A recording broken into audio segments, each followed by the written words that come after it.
बिस्मिल्लाहिर्रहमानिर्रहीम। Dear students, कल के लेक्चर में हमने बात की थी अबाउट प्रोकैरियोटिक सेल स्ट्रक्चर। तो हमने सेल टाइप शुरू की थी, प्रोकैरियोटिक सेल के स्ट्रक्चर को एक्सप्लेन किया था और आज यूकैरियोटिक सेल शुरू करने वाले हैं। तो हमने पहले बताया था कि generally four types of eukaryotic cell मौजूद है। फंगल सेल है, प्रोटिस्टा है, इसके अलावा एनिमल सेल और प्लांट सेल। हम सिर्फ प्लांट सेल और एनिमल सेल के स्ट्रक्चर को एक्सप्लेन करेंगे। तो आज हम पहले प्लांट सेल स्ट्रक्चर को एक्सप्लेन करते हैं, एनिमल सेल स्ट्रक्चर को एक्सप्लेन करते हैं। इसके बाद हम एक्सप्लेन करेंगे plant cell structure. Animal cell की जो जनरल स्ट्रक्चर है वो कुछ यूँ है। अमूमन ये राउंडेड या ओवल शेप का होता है।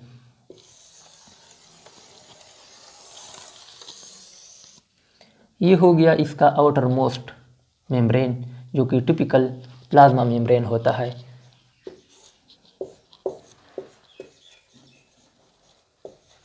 प्लाज्मा मेम्ब्रेन, ये प्लाज्मा मेम्ब्रेन प्रोटीन और फास्फोलिपिड का बना होता है।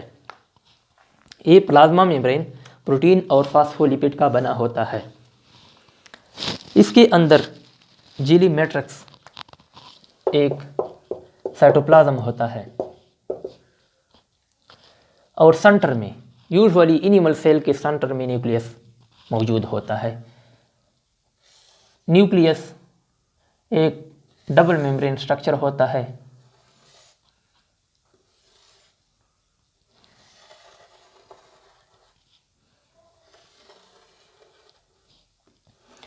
इसको अमूमन इस तरह शो किया जाता है।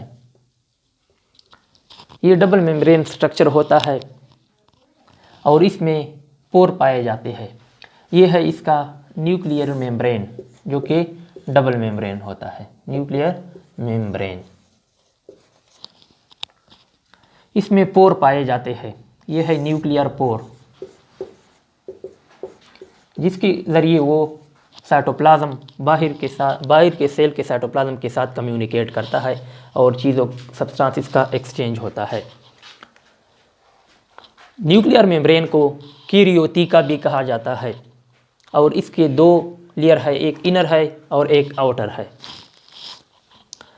इसके अंदर एक डार्क स्टेन्ड स्ट्रक्चर पाया जाता है। न्यूक्लियस के अंदर एक डार्क स्टेन्ड स्ट्रक्चर होता है जिसे न्यूक्लियोलस कहा जाता है। ये हो गया न्यूक्लियोलस। बाहर न्यूक्लियोलस के बाहर मैट्रिक्स होता है जिसे न्यूक्लियोप्लाज्म कहा जाता है।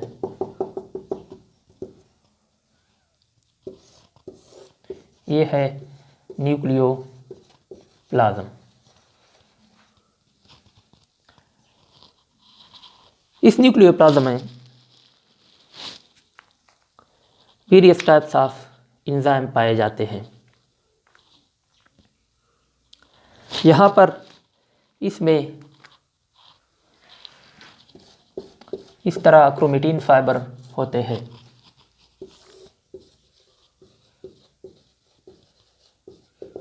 क्रोमेटिन फाइबर, ये सब स्ट्रक्चर्स आपस में मिलकर न्यूक्लियस को बनाता है।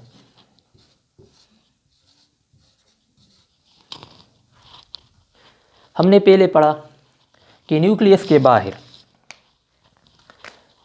प्लाज्मा मेम्ब्रेन के अंदर यहाँ पर ये जो स्पेस है, न्यूक्लियर मेम्ब्रेन और सेल मेम्ब्रेन जिसे प्लाज्मा मेम्ब्रेन कहा जाता है, इसके अंदर जो स्पेस है इसमें साइटोप्लाज्म पाया जाता है।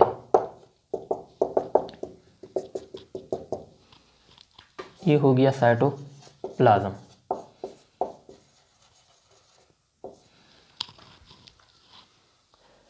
इस साइटोप्लाज्म में वेरियस सेल स्ट्रक्चर पाए जाते हैं जिसे मेम्ब्रेन बाउंडेड स्ट्रक्चर कहते हैं या अमूमन ऑर्गेनेल, सेल ऑर्गेनेल कहा जाता है उसको।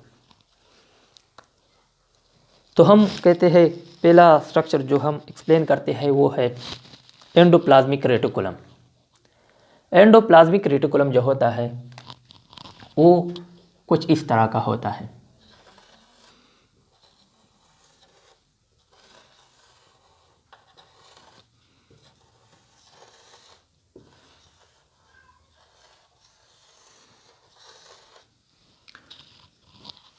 अमूमन 2 types of endoplasmic reticulum are found in the eukaryotic cells. Number 1 is rough endoplasmic reticulum and other one is smooth endoplasmic reticulum। हम अलग अलग शो करते हैं ताकि आसानी से समझ में आ जाए।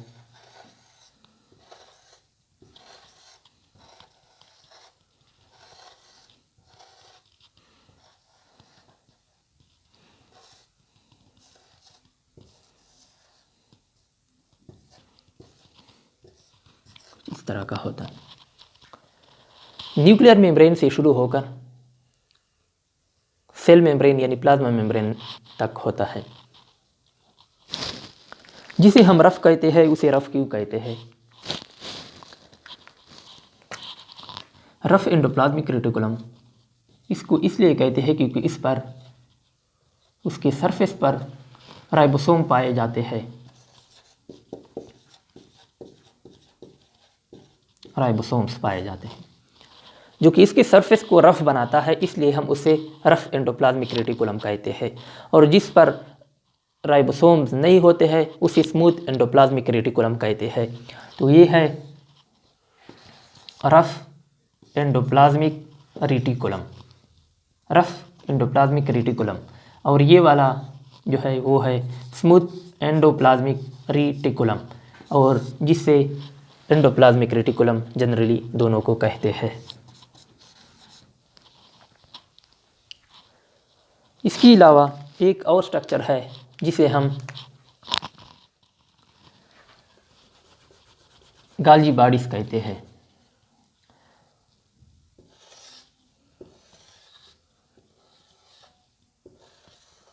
हम आगे जाकर इंशाल्लाह हर एक स्ट्रक्चर को डिटेल के साथ एक्सप्लेन करेंगे। तो ये है गाल्जी बॉडीज या गाल्जी complex. गाल्जी body, single गाल्जी body, single गाल्जी body और प्लूरल गाल्जी बॉडीज होती, जिसे गाल्जी कम्प्लेक्स भी कहते हैं। इसके अलावा एंजाइम फील्ड स्ट्रक्चर पाए जाते हैं। इस तरह के स्ट्रक्चर होते हैं जो कि एंजाइम फील्ड होते हैं, बहुत सारे मौजूद होते हैं एनिमल सेल में। इसे कहते हैं लाइसोसोम। लाइसोसोम। इसके अलावा प्लांट एनिमल सेल में बहुत ज़्यादा तादाद में विक्यूल पाए जाते हैं। स्मॉल होते हैं, न्यूमरस होते हैं। ये हो गए विक्यूल्स।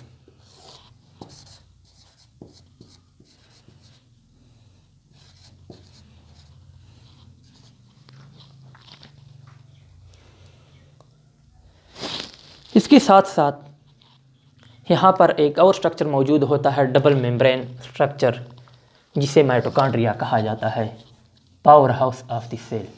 इसके 2 मेम्ब्रेन होते हैं, एक इनर होता है, एक आउटर होता है और दूसरा इनर होता है। जो आउटर होता है वो स्मूथ होता है और जो इनर होता है वो इस तरह के इनफोल्ड इसमें पाए जाते हैं जो कि इसको रफ बनाता है। ये है माइटोकॉन्ड्रिया।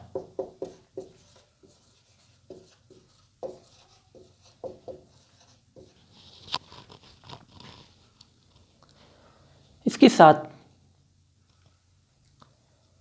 यहाँ पर सेंट्रियोल्स पाए जाते हैं। सेंट्रियोल जो होते हैं वो अमूमन प्लांट सेल में 2 इन नंबर होते हैं, 2 होते हैं जो कि परपेंडिकुलर आपस में पड़े होते हैं। पोजीशन इस तरह होता है इसका, ये रॉड शेप के होते हैं, एक इस तरह का होता है और दूसरा परपेंडिकुलरली इसको इस तरह होता है।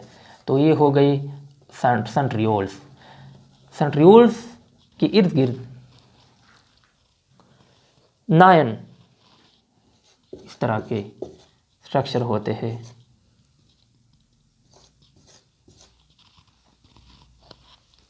ट्यूब्यूल्स, ये 9+2 स्ट्रक्चर बन जाता है जिसे सेंट्रोसोम कहते हैं।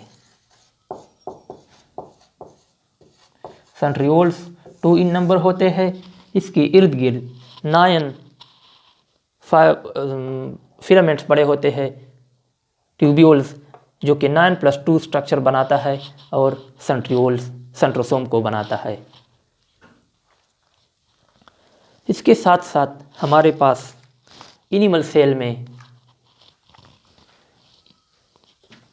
साइटोस्केलेटन पाया जाता है। इस तरह के स्ट्रक्चर होते हैं जो कि सेल को स्ट्रेंथ और सपोर्ट प्रोवाइड करता है, जिसको साइटोस्केलेटन कहते हैं।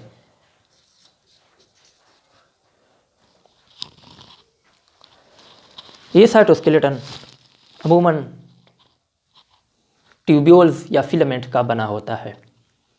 ट्यूब्यूल्स जो होते हैं वो ट्यूबुलिन प्रोटीन से बने होते हैं और फिलामेंट जो होते हैं वो एक्टिन प्रोटीन से बने होते हैं। तो ये हो गया